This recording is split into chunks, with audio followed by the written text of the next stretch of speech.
الحمدللہ وحدہ والصلاة والسلام علی من لا نبی بعد اما بعد۔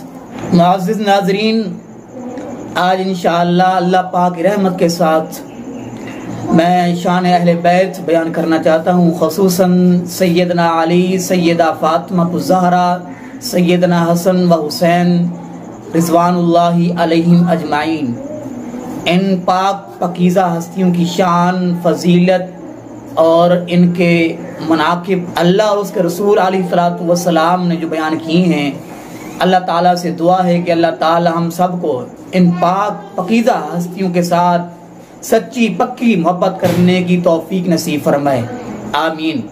سیدنا حذیفہ رضی اللہ تعالیٰ عنہ بیان فرماتے ہیں کہ رسول محترم صلی اللہ علیہ وسلم نے ارشاد فرمایا بِأَنَّ فاطمة سیدۃ نساء اہل الجنہ وَأَنَّ الحسن والحسین سیدہ شباب اہل الجنہ، کہ بے شک سیدہ فاطمہ الظہرا سلام اللہ علیہا جنتی عورتوں کی سردار ہیں، اور سیدنا حسن حسین رضی اللہ عنہم اجمعین یہ جنت کے جوانوں کے مردوں کے سردار ہوں گے۔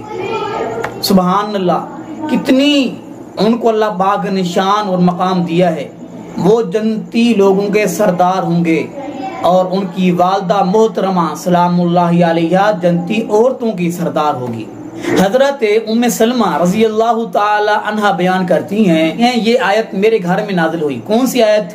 انما یرید اللہ لیذھب عنکم الرجس اہل البیت ویطہرکم تطہیرا، اے گھر والو، اللہ پاک تم سے گندگی کو دور کرنا چاہتا ہے اور تم کو پاک صاف کرنا چاہتا ہے، خوب پاک صاف کرنا۔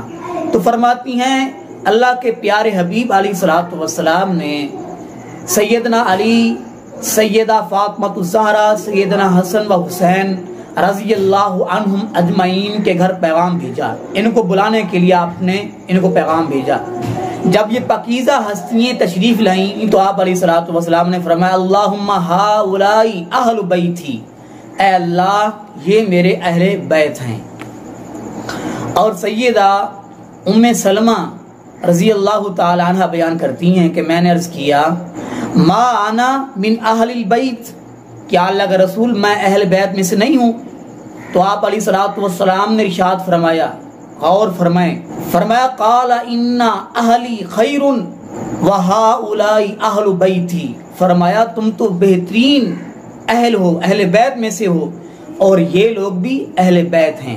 اللہ کے پیارے نبی صلی اللہ علیہ وسلم کی پیاری بیوییں بھی اہل بیت ہیں، اور یہ سیدنا حسن حسین، سیدنا علی، سیدہ فاطمہ الظہرا رضی اللہ عنہم اجمعین یہ پاکیزہ ہستیاں بھی اہل بیت ہیں، اور ان کی بہت بڑی شان ہے۔